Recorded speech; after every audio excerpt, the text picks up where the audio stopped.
If you scrolled through TikTok Shop before, you've probably noticed they not only have some very cheap stuff like a $90 Xbox Series S, but also some very expensive stuff like a $700 PS5 Slim. So in this video, we're gonna put a cheap $10 handheld console from TikTok Shop up against a expensive $100 handheld console and see if it's worth spending your extra money on the expensive one. All right, guys, so starting with the cheap one here, let's go ahead and see what's inside. Again, this is only $10 and it says game console resolution screen high. Wow. And I mean, at first glance, it looks like a pretty decent looking handheld, and yeah, the back doesn't show a whole lot, but let's go ahead and pop this thing open. There's no seal or anything, so hopefully it's not used, but it's, yeah, it's pretty cheap packaging. We actually have some wipes on. Wait, what? Why do we have wipes inside of this thing? That's, I don't know, that's very random. Also has a charging cable, looks like it's a USB-C, so that's bonus points. Not bad for a $10 console there. And pulling it out, it's got, oh, okay, that's foam. Okay, there's a giant foam piece on top, which is actually nice. That's another little bonus for a $10 console. And all the way out of the packaging, we initially have some sort of screen protector on this console. So let's go ahead and see if we can peel that off. All right, so got that off, and oh, here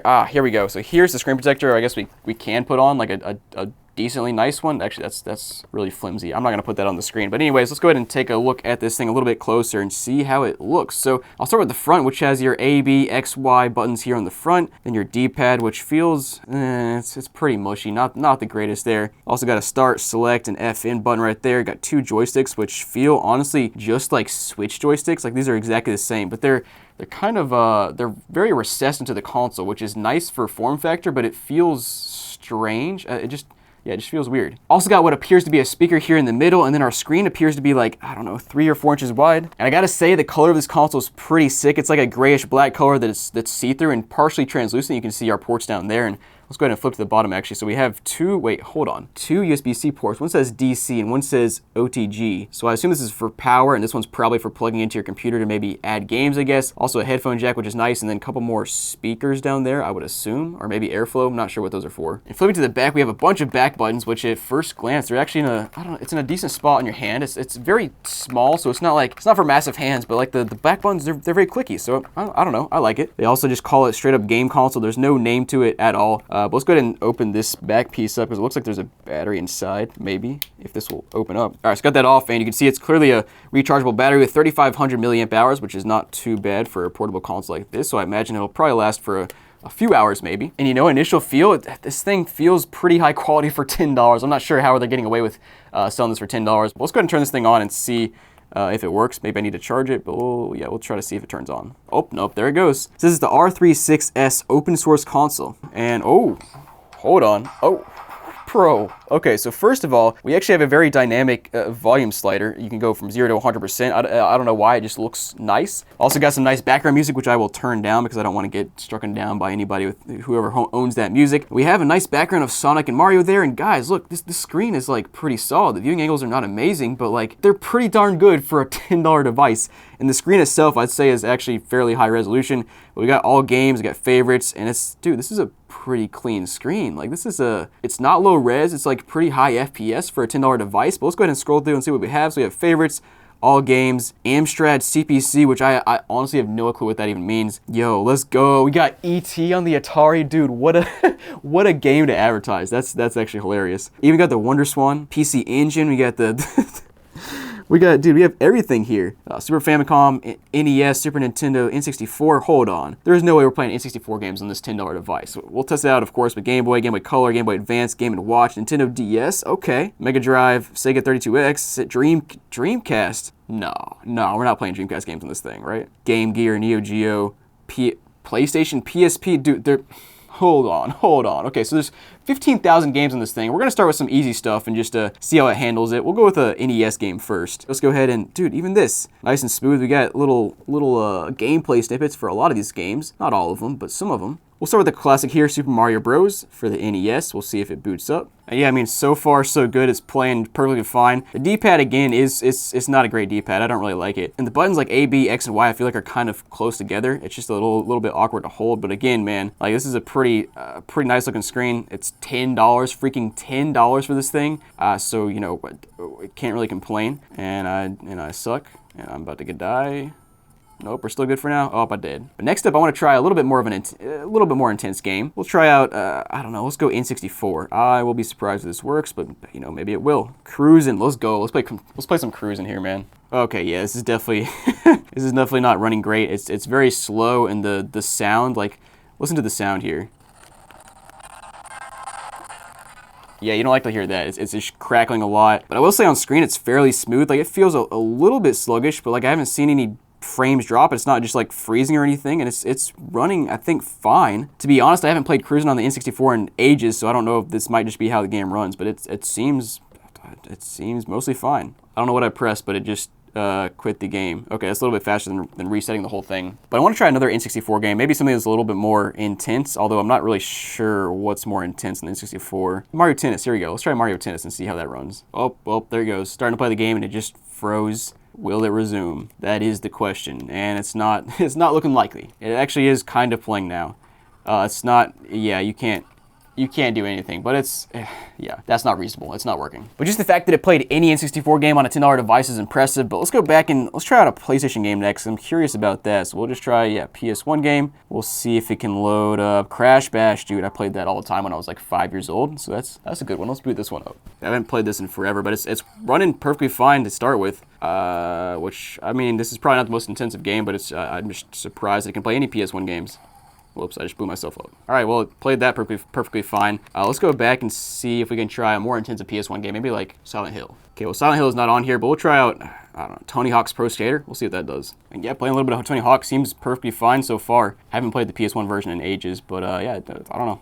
Seems fine. I will say that the buttons you have to press kind of hard sometimes or else they won't register, but I mean, it's $10. What do you expect? Also want to try PSP, see how that'll run here. Let's try FIFA Street 2. Yeah, let's do that. Okay, it is running, but the frame rate definitely drops sometimes, and it's, I don't know, it's actually playable, but I wouldn't call it the best. Oh, and I also don't know what the buttons are here. Oh, I scored though. Let's go.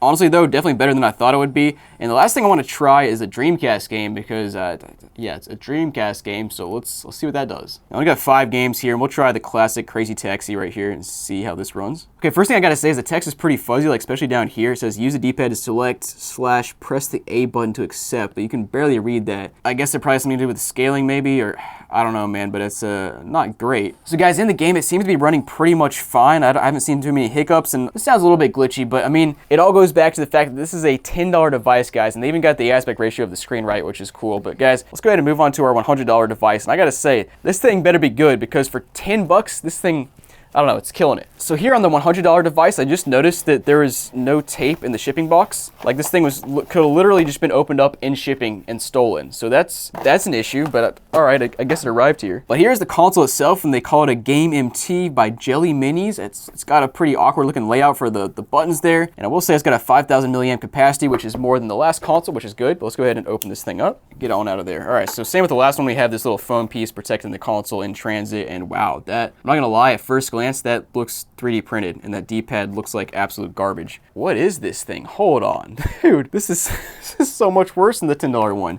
Excuse me? We do have a USB-C charging, and again, like the last one, we also have a screen protector down there, which I will not be using. Now, let's take a closer look at this thing. So starting on the front, it's got a much larger screen. I don't know how large, probably like a 5-inch screen. They call it an E5, so maybe it's 5-inch screen. That sounds about right. But taking a look at the front here, we first have our joystick, which appears to be a Switch joystick again, and it does protrude some, so it's easier to use, but not as recessed as the last one. And man, the D-pad, this thing is absolute garbage. Like the worst D-pad I've ever touched in my entire life. That's just disappointing. There's also an M button, a T and a K button. I don't know what those are for. And then an A, B, X, Y. These buttons are so close together. Just take a look at the comparison of these two consoles. So there's a good bit of separation between the buttons on this console, whereas this one, yeah, there's barely any separation at all. So I can see myself pressing both A and B at the same time accidentally, that would suck, obviously. And guys, I just had a thought. As I'm looking through this, let me just make sure this is actually the $10 device and this is actually the $100 device, because I'm getting exactly opposite vibes here. So let me just verify one more time here. You know what? I was wrong. This one was $9 and this one was $108. So I was wrong, but Clearly, this is still the much cheaper one. It was actually even cheaper than I thought it was. All right, guys. Well, that's absurd. Take a look at the side. We have our volume buttons, our power button. Also got some what appears to be ventilation, I guess, there, maybe a speaker. Also some more ventilation or speakers in the back, I guess, and then some triggers, which feel like, wow, those are bad. And the kind of cool thing is there's a little kickstand back here, kind of like you're playing a Switch, which is cool, but I'm not sure why you would need this for a console that's only being played in handheld mode. Like, you can't take the buttons off like a Joy-Con or anything. It's just attached to the system. So I don't know, man. This is looking really bad for a $100 device. And then here on the top, oh, actually, that's interesting. We have a mini HDMI port, so you could output this to your TV, I guess. Also got a couple USB-C ports, kind of like the last one. But let's go ahead and turn this thing on and see what it does. I got a feeling it won't even turn on, but oh, nope, there it is. Okay, so wait. I was feeling good for a second, and then I just lost all hope. So the screen looks good at first glance, but let's wait for it to come back on, because you're about to notice something it really sucks. What? Okay, that's not what I was expecting, but before we address that whole situation, do you notice the screen here, how there's just a huge margin over here and a very small margin over here? That's really annoying. Just my brain looks at that and I'm like, oh no, that hurts. But let's go ahead and see if I can get to the main menu here, because like, what is this, Superboy? Why am I on this screen? Please don't tell me this is the only game on here, because that's got to be a troll, right? Like, what? I can't even see the volume adjustment. Yeah, there's nothing on the screen here. Can I like do anything? This can't be the only game on here. There's no way this is the only game on here. Let's press the power button. Maybe it'll like take me back. Back buttons, anything. Somebody please help.